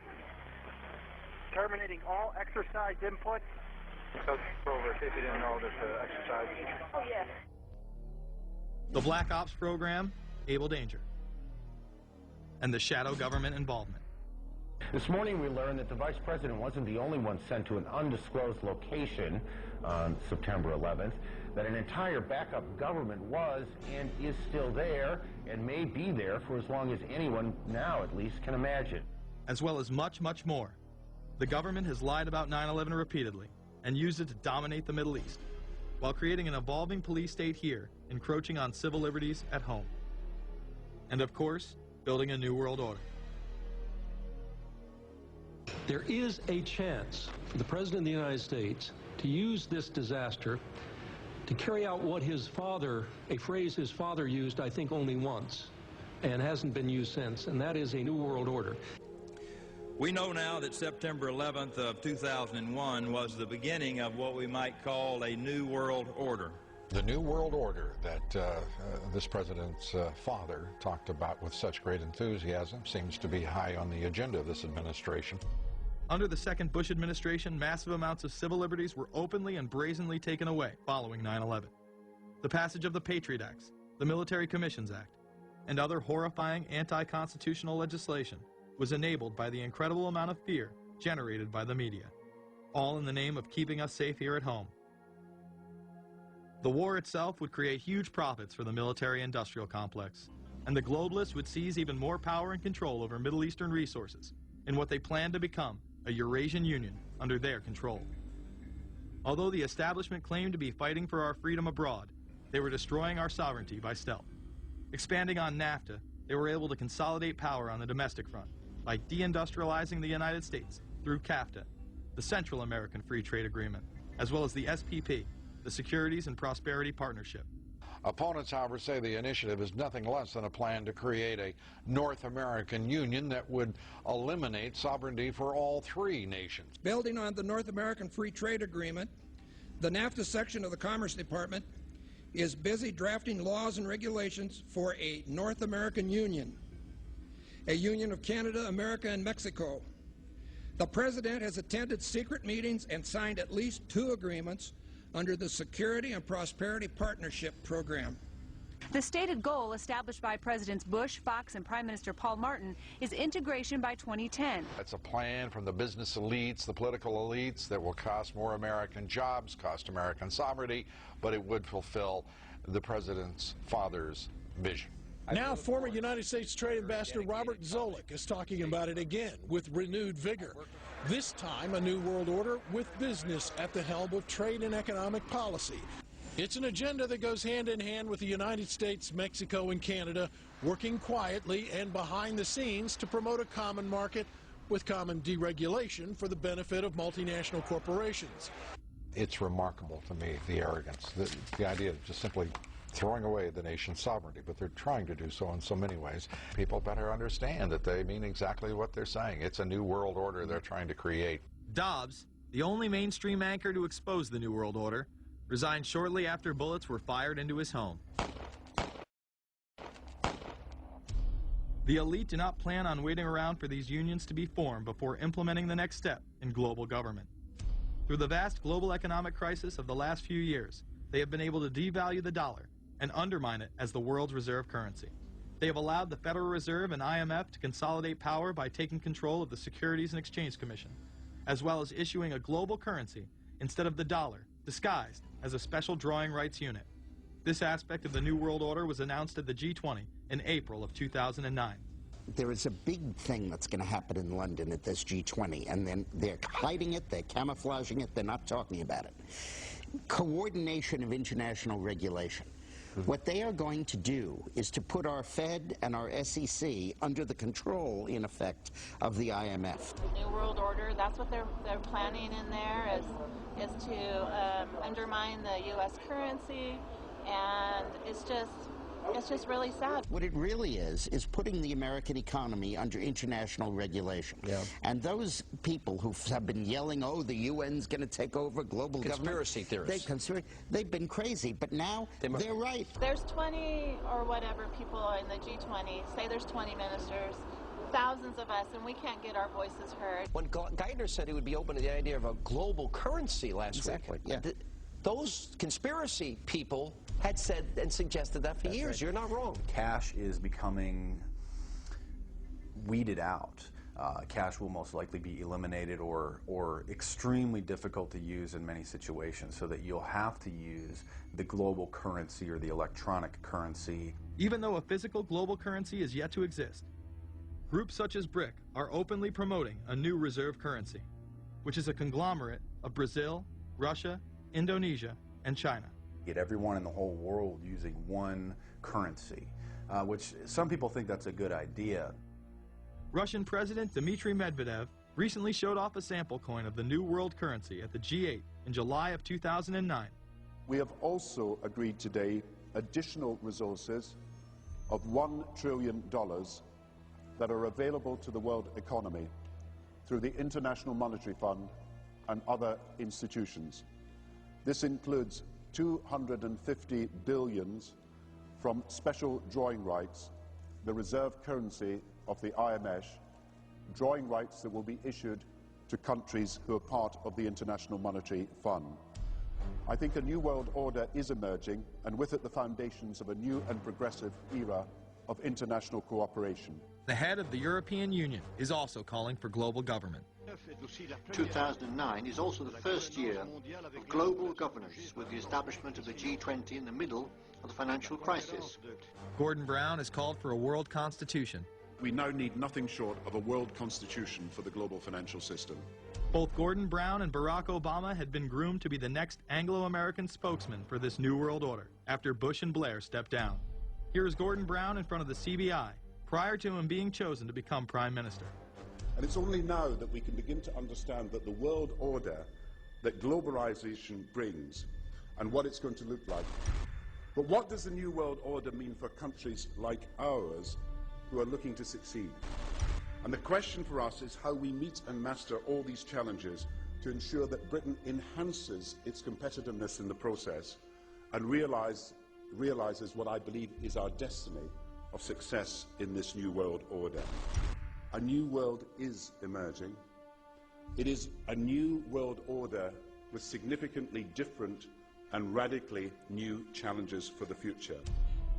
President Barack Obama has also espoused similar views on globalism.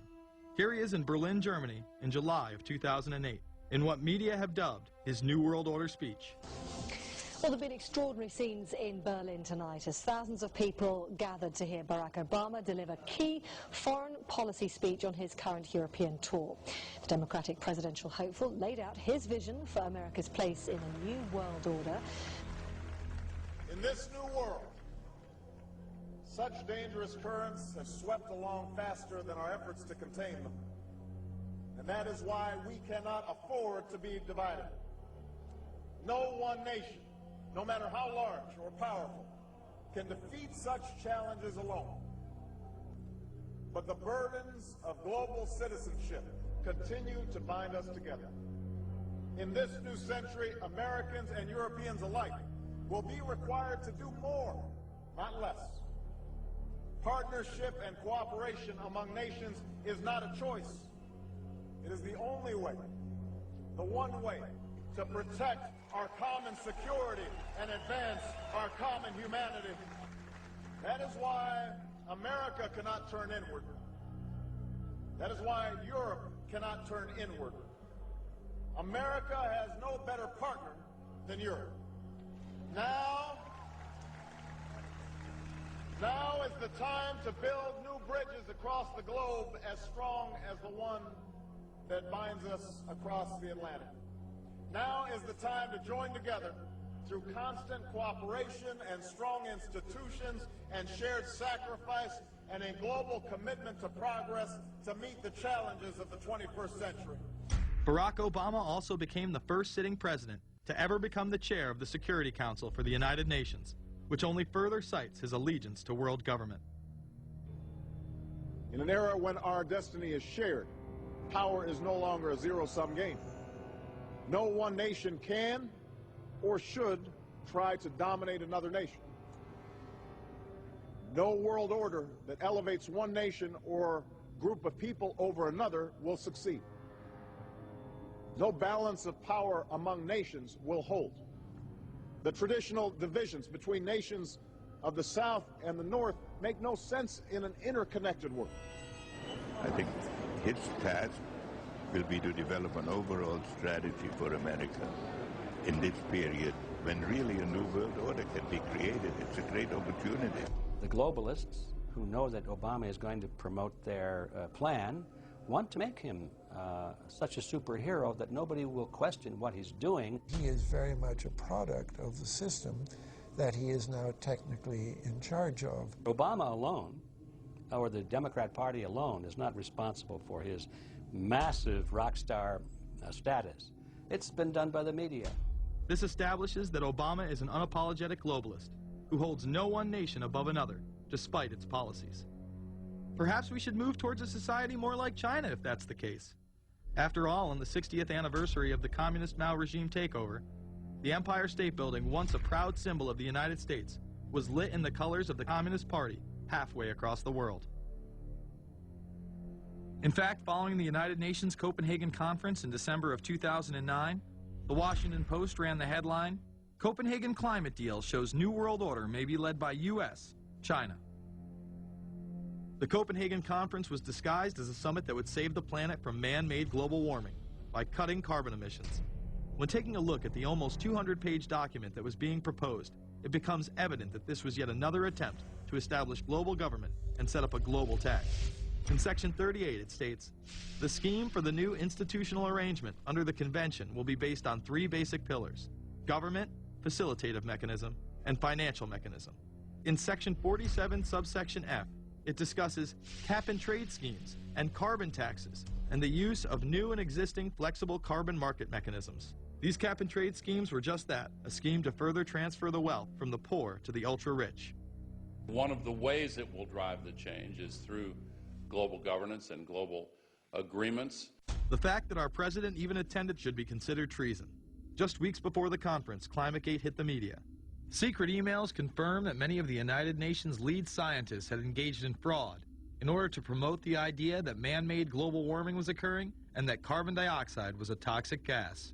In reality, they admitted the Earth had been cooling for the last decade and that they had destroyed the source data in order to ensure the scientific community would be unable to review their findings. Bill Jones was forced to resign from his position at East Anglia University, and Penn State has launched an investigation into Michael Mann. Because of the scandal, many countries refused to sign the agreement, and instead only 25 heads of state, including rock star President and Savior Barack Obama, signed a much shorter and broader accord. The document states that a high-level panel will be created, and that parties will be subject to domestic auditing, supervision, and assessment. The climate conference in Copenhagen is another step towards the global management of our planet. The idea that carbon dioxide, the life force for plants here on Earth, is a toxic gas and should be taxed is laughable. There have been numerous periods of time in which the Earth has had vastly more carbon in the atmosphere than present day. In areas where there have been volcanic eruptions which emit large amounts of CO2, plants have benefited, and there is no negative impact on the surrounding environment, as well as indigenous people from the excess carbon dioxide. The globalists promote this theory to keep mankind in fear, not only for the establishment of a global government and a global carbon tax, but the literal control of the entire planet. An even darker side to the scam of man-made global warming exists. In reality, it's about population control. Ted Turner reveals himself here in this interview with Charlie Rose. We've got to stabilize the population. When I was born, there were so what's wrong with the population? I mean, with too many people. That's why we have global warming. We have global warming because too many people are using too much stuff.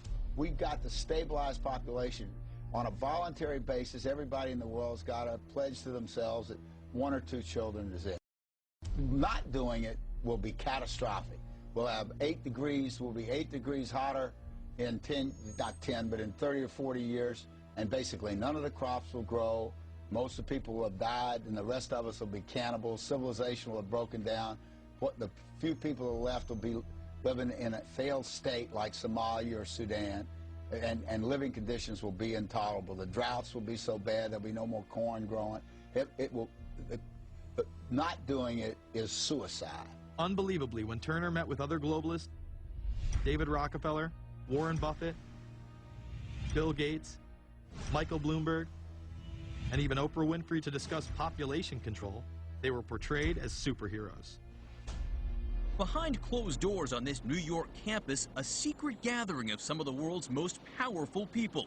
Gates, Buffett, Bloomberg, Winfrey. It was like, well, it was like the Super Friends. In the great hall of the Justice League, there are assembled the world's 4 greatest heroes. Together with others at the meeting, including George Soros, Ted Turner, David Rockefeller, they're worth more than $125 billion. The new Superman and Wonder Woman, the super rich friends, not fighting bad guys, but fighting for good nonetheless. Would a superhero call for a one-child policy? Would a superhero call for population control? In a recent interview, he claims that 2 billion people would be ideal. That means 4 billion plus must die to accommodate a man who owns more acreage than anyone else on the planet. Let's not forget that Ted Turner is the president of the United Nations Foundation. There are countless examples of how we are being indoctrinated to accept these kind of conditions and believe that man and his activities are the problem. From the promotion of climate cops, we're the carbon cops and we're on the lookout for energy wasters, to phony liberals and conservatives getting together to promote climate change. Hell, let's face it, we're polar opposites. We couldn't be further apart. I'm on the left. And I'm usually right. And we strongly disagree. Except on one issue. Tell them what it is, Reverend Pat. That would be our planet. Taking care of it is extremely important. We all need to work together, liberals and conservatives. So get involved. It's the right thing to do. Now there you go again. The New World Order will stop at nothing to achieve planetary dominance, whether it be assassination, wars based on lies, and even a phony environmental movement. So it should come as no surprise that they have been tracking, tracing, and databasing our lives for years. Many people are aware that the Bush administration engaged in warrantless wiretaps on American citizens. What they don't understand is that it's come out in court that all the major telecommunications companies have been secretly storing every piece of data received from our phones and our computers and handing them over to the National Security Agency. You heard about the government secretly listening in on phone conversations without a warrant, but there is evidence that your email is also being tapped. The government has been intercepting most emails as part of its terrorist surveillance program. That program has been criticized as illegal because it's missing an important ingredient: search warrants. Several years ago, Klein says he came to suspect that AT&T had installed secret computer gear designed to spy on internet traffic at the request of the National Security Agency. This is just a small part of the picture, as AT&T was not the only company involved and emails were not the only issue. The NSA was installing Norris Insight systems, which are capable of monitoring billions of bits of internet traffic per second. It was also able to monitor any calls traffic through its system, all websites visited, all instant messaging, and separate types of transaction records. The secret room at AT&T contains gear which enables the government to look at every individual message on the internet and analyze exactly what people are doing. Here's another document. It mentions a company called Norris. Norris makes computer software that can swallow and analyze 10 gigabytes of information every second. That means it could go through all the information in all the books in the Library of Congress in a little over 15 minutes. The documents Klein and others were able to produce were then censored by the NSA. Bankston isn't allowed to talk about the documents in detail. The government has since had them sealed. But he says what is in there boggles the mind. We are talking about a substantial portion of all the communications traffic in the United States. The policies have been shielded by the Obama administration and continue to this day. Attorney General Holder has publicly stated lawsuits be thrown out of court. And after several attempts, Klein and other cases were thrown out as well. Once again citing the national security of what used to be a constitutional republic, not a massive corrupt slave state. Living in the New World Order, when it's close to completion for the average citizen, for people like you and me, is going to be essentially slavery. We're never going to be able to get ahead. We're never going to be able to amass enough wealth, essentially to retire or to do what we want to do in life. We're going to constantly be working for the man. They're creating essentially a two-class system. So it's going to be an inner ruling elite and then everyone else. And I got news for you. You're everyone else. The New World Order that is currently being built revolves around creating a global technopoly ruled by the elite, in which they dominate and control a severely reduced populace, which they treat as their pets. In the New World Order, the people are the enemy. Internal documents released in March of 2009 reveal that the Department of Homeland Security is targeting citizens who discuss the New World Order, people with a Christian identity or sovereign citizens who argue that the government has gotten away from the intent of the Constitution and are strong states' rights advocates. People who are anti-immigration, stating, extremists will argue that immigrants are taking the jobs of U.S. citizens during times of high unemployment and without paying taxes. People who oppose the Federal Reserve banking system. People who display constitutional party or libertarian material. People who support Ron Paul. And those who have bumper stickers containing anti-government rhetoric. This document is one of literally thousands that make everyone a possible terrorist. This establishes a pattern of demonizing ordinary citizens while giving draconian powers to the state. You are considered guilty until proven innocent. As technology is developed, separate parts of their command and control system are beta tested around the world. Here at home, Boy Scouts are being trained to take on returning veterans and disarm domestic extremists, while national programs such as City Year are training young people to serve the government. I am change. I am fierce. In the United Kingdom, it has been established there are over 4 million CCTV cameras. That is around 1 camera for every 14 citizens. Their purpose is not to solve crime, as it takes 1,000 CCTV cameras to solve just one crime. It is to create a tattletale society in which everyone is under constant surveillance by the state and those around them. The company Internet Eyes is now paying people to log on to the internet and watch CCTV cameras in real time as they turn in criminals for cash. Families deemed by the state to be unfit in England have now been put under 24-hour CCTV supervision in their homes. This program has plans for 20,000 families in England, which is to double in the next 2 years. Your every move in both your home and the outside world is under constant surveillance by a criminal elite who operate above the law. As we are constantly under the microscope, their activities remain in the shadows. Obama extended diplomatic immunity to Interpol with Executive Order 12,425, further empowering criminal behavior within our own government. In the Middle East, endless wars will continue. Under the Obama administration, we have sent tens of thousands of more troops into Afghanistan, all while the same network exposed in the Iran-Contra affair discussed earlier controls the opium trade. It was revealed in October of 2009 that the CIA had been funding puppet Afghani leader Hamid Karzai's warlord brother for the last 8 years. He is the lead opium dealer in the region. It seems the same cartel that was dealing drugs in the 80s and 90s never stopped. After all, how else could the government fund black operation programs across the board? The Karzai regime has whole sections of it which are drug-supported, and we can't touch it. We turned Afghanistan into the major supplier of heroin for the world. It happened under CIA supervision. This continues while many of the Taliban are literally on U.S. payrolls. Is there a possibility that we have Taliban employees?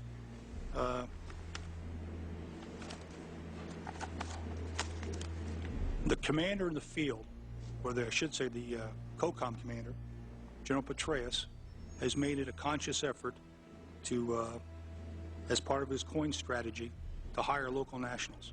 I can't talk in this forum, nor am I the qualified guy to talk about it, but there is no doubt in my mind, one day you're on one side of the ledger, the other day you may be on the other side of the ledger.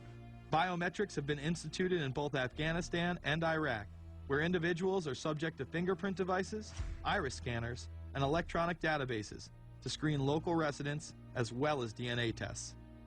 This includes anyone within the populace of a combat zone. Someone has to go out there with the biometric registration equipment, take your iris scans, take your scans and get you registered in the system like that. As scary and tyrannical as these systems seem to be, none may be as dangerous as the implantable RFID microchip. Through various pretenses, including terror, security, and entertainment, the chip has been promoted and integrated into society. In 2001, following the 9/11 terrorist attacks, the Jacobs family became the first family to be injected with microchips in front of a live television audience. We have a Florida family who are really pioneers in a brave new world. They have volunteered to be the first ever to have microchip identification devices implanted into their body. After 9/11, I was really concerned with the security of my family. In 2004, the FDA approved the use of RFID technology to be implanted into human beings. However, studies dating back to the 1990s show the implantable microchip has been linked to cancer in animals. But this has not slowed the agenda of control. In Barcelona, trendies get chips in order to receive VIP status at the exclusive Baja nightclub. A simple swipe of the arm gets them in without a line, and it pays for their drinks, too. The Mexican government also chipped employees for security measures in 2004. We were interested today to hear that more than 100 law enforcement officials in Mexico are having microchips implanted in their arms. The chips allow a person to be scanned, sort of like a cereal box at the supermarket checkout. Mexico's Attorney General and 160 of his deputies have had microchips implanted in their arms. It is to provide access, said the Attorney General, to the right people in exclusive areas. Today, aside from being promoted as a device that can save your life by storing all of your medical information in it, it is being promoted as the next generation tool for video gaming. Sega developer Yu Suzuki plans on developing gaming technology using implantable RFIDs. He states, people that have some sort of chips in their bodies, to be able to keep track of vital signs, so it doesn't have to be a scary thing. But you could put a sensor here, you know, a bit like the Matrix, as he points to his arm. It's not really something only in the future. Some people already have them, chips in their bodies. Suzuki is correct. It has never been easier to order a microchip online and implant it under your skin. Microchips implanted in your hand, arm, or shoulder is just the beginning. Some have already taken implantable brain chips that may enable the blind to see again, the deaf to hear, and much, much more, including the ability to download information directly into the brain and instantly communicate with anyone in the world, creating a worldwide mind. It's very interesting that the way that the New World Order is going is moving towards a system that is identical to that, whether it's going to be an implantable microchip, an RFID, a thumb scan, whether it's going to be some sort of a tattoo. Imagine a planet where every human being is required to be chipped at birth. This would be the final tool implemented in a command and control world government system in which the elite rule the masses with total control of their lives. This is, of course, a terrible predicament for those of us who are convinced that this system is slowly but surely destroying this country and has to be changed. But we can't count on the elected presidents to do it, and we can't count on the elected Congress to do it. We somehow have to mobilize the technological resources of the internet to create some kind of new political force in this country. So is there anything else about the ruling class we should know? Politicians, business leaders, and media figures are often portrayed as pillars of morality while they describe themselves as Christian conservatives. Nothing could be further from the truth.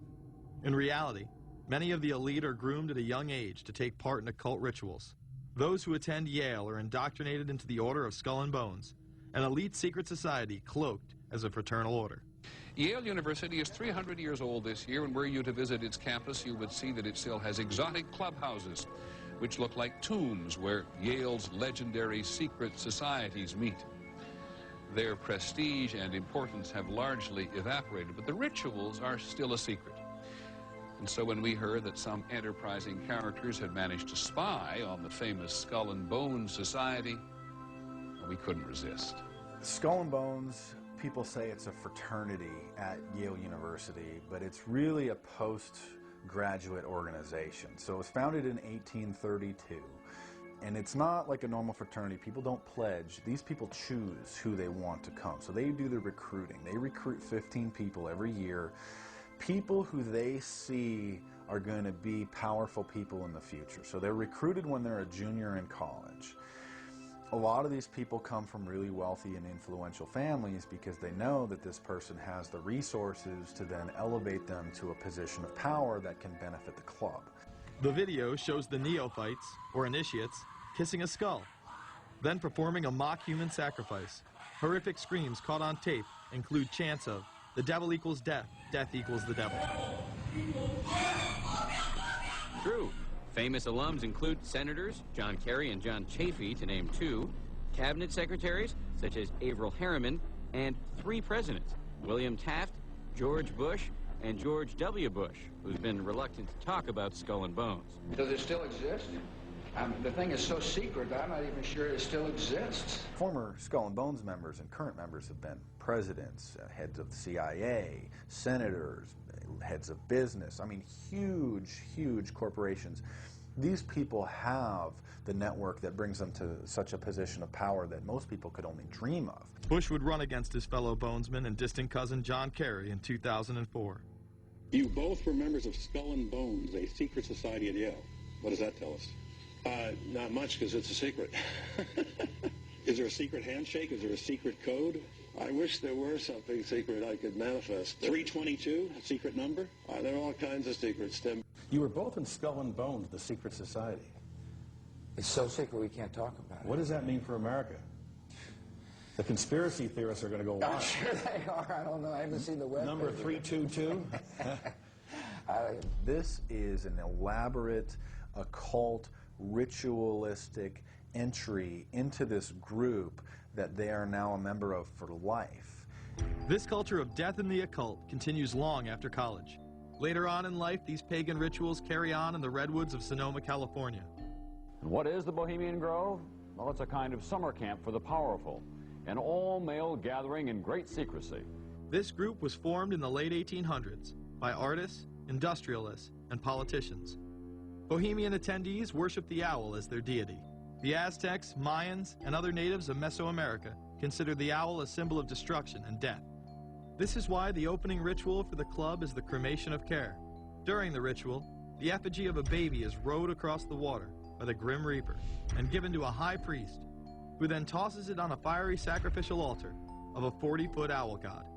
It is an earth-based ritual in which care is burned away. The conscience is symbolically cast aside so that they may ignore the pain they have inflicted on others for the advancement of their own agendas. With this ceremony called the cremation of care, that begins the 2-week encampment where the body of dull care, symbolizing woes and concerns, is burned on an altar in front of a big owl statue. When that ceremony ends, they all start to cheer and yell. You have to ask yourself why it is that somebody would want to do that, let alone these elite people. And if you look at the elite throughout history, many of the people that achieve pinnacles of power are into the occult. They seek a supernatural way to gain power.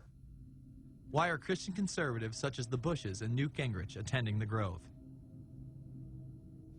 And I recognize I'm not going to be invited to Renaissance Weekend or that Bohemian deal where Newt, Rush, and Dick all sit in a teepee naked beating on tom-toms. Why does the media barely mention the Grove? Because many of them are in attendance. Late political cartoonist Phil Frank of the San Francisco Chronicle draws a reporter thinking about his loyalties to Bohemian Grove as he takes notes for a story. Stories about what happens in these redwoods are hard to come by. A campground statue reminds Bohemians to keep their mouths shut about the Grove. Many world events have been shaped at the Grove, including the creation of the atomic bomb. Discussions at the Grove in the 1930s helped lead to the development of nuclear power and the atomic bomb. Every Republican president since Calvin Coolidge has been a member, as well as many Democrats, including Jimmy Carter.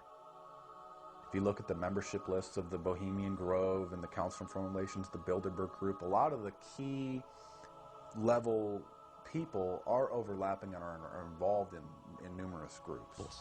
In addition to pagan rituals that take place there, this all-male club also deals with darker themes through the plays Montezuma, which feature Aztec human sacrifice, and Faust, which feature Mephisto.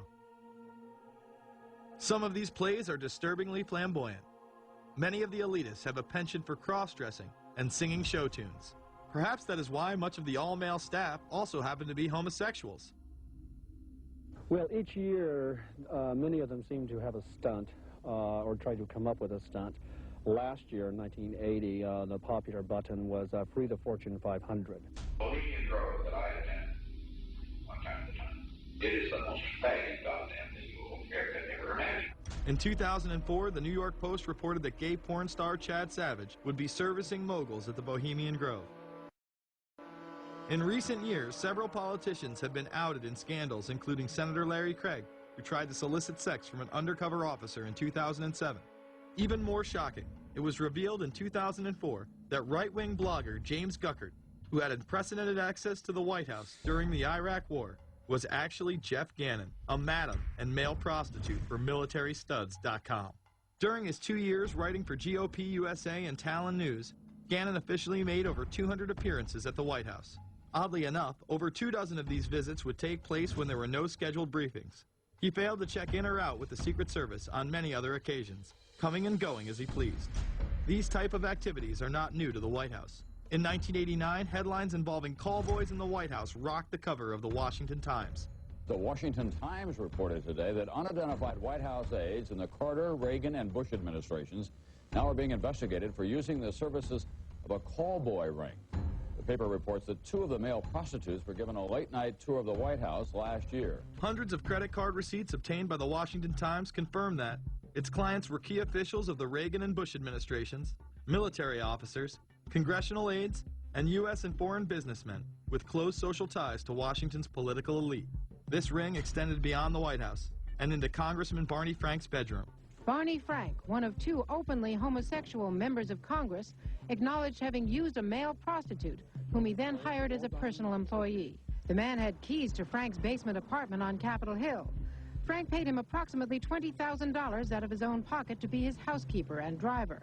But as first reported in today's Washington Times, the man was on probation for sex crimes and a drug conviction, and he ran a prostitution business out of Frank's home. Although Frank tried to claim ignorance, Stephen Goby, the prostitute in question, claimed that Frank was completely aware of what was going on and was even receiving free and discounted sexual services. The fix seemed to be in. Frank was threatening members of Congress to remain silent prior to being exposed in this sex ring. Massachusetts Democrat Barney Frank, a homosexual, threatened to expose fellow congressmen he knew to be gay unless they stopped spreading rumors. Questions stopped and Frank walked away with a slap on the wrist. Some members of the Ethics Committee were disgusted. Do we tolerate, do we condone a member of this body who knowingly permits a house of prostitution to be operated out of his residence? You have just heard one of the most edited, selective garbage that has ever been put forth, in my opinion, in this House. Again, we see people of the highest levels of power involved in the most repulsive and decadent of crimes. They couldn't care less about the code of conduct that's taught in all major religions about treating others the way that you want to be treated. And then they masquerade, they put this false front on that they're like everybody else, because your average person wants to do right, believes in some sort of a karma, believes in some sort of a divine justice in the universe. And so these people need to put on this front that they're like the average Joe in middle America, that they go to church every once in a while, and that they believe in an afterlife and a divine justice. And so they have to put on this front that they're like everybody else in order to get elected and to be accepted and to not have people look at them suspiciously, because if somebody goes around and openly admits that they were an atheist or that they were of some obscure religion, people aren't going to throw their support behind them as much, and they're not going to trust them as easily. The reality of this behavior is never revealed to the public, as the media keeps any revelations quiet.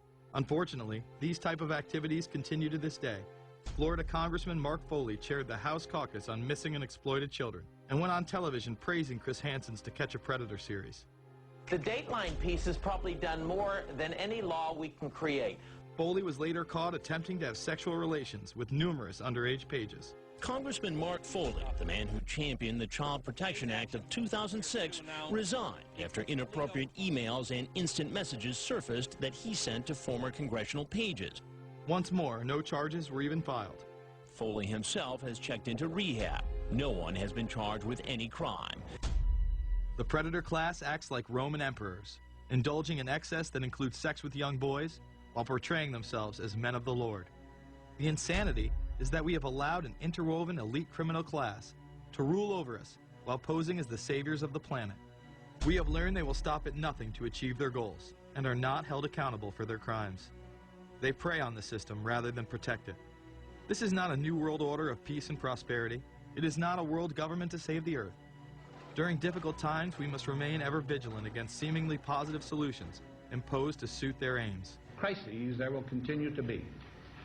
In meeting them, whether foreign or domestic, great or small, there is a recurring temptation to feel that some spectacular and costly action could become the miraculous solution to all current difficulties. We are threatened by a superclass that control the flow of information and hide technology from the public.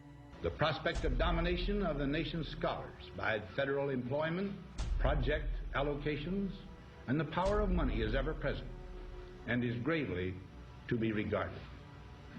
We must also be alert to the equal and opposite danger that public policy could itself become the captive of a scientific, technological elite.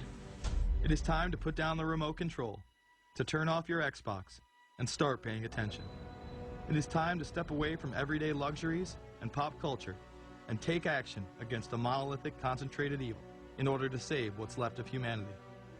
We must now trade in our apathy for action in order to defeat this invisible empire.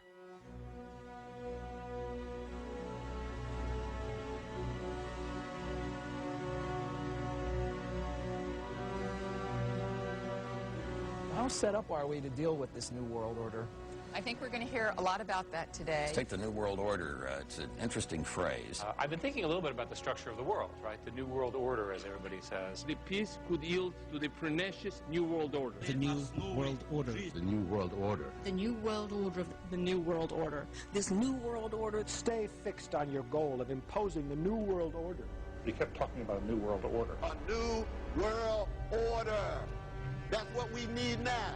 A new world order with swing. One war and one victory doth not a new world order make. Conservatives used to believe in the United States of America rather than the United States of the New World Order. The ambition to create a new world order. Whose world order is this? And of course what he called it was the New World Order. Respect for a new world order. We can see a new world coming into view, et cetera, et cetera. That's the core of the New World Order that we want to try to build. It's the sole superpower, New World Order. New World Order. A new world order. To a new world order of peace. Let's say a new world order, for want of a better term. Entities of the new world order.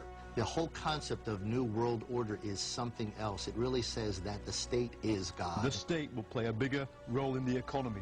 New order. What Wilson wanted was a new world order, not just a new world order. In order to compete in the New World Order. Compete in this new world order. This is the third leg of the New World Order. We had the World Bank, we had the IMF, and now we had the World Trade Organization. A rigid New World Order. This hoped-for New World Order. Constructing a new world order. In the new world order of the 21st century. The new world order we're going to put in place in this New World Order. In this new world order. The patriots in this country are not going to see their rights diminished in order to create a new world order. President Bush has described as a new world order, which we all share that same desire. A new world order is surely in the making here. Are we ready for the new world order?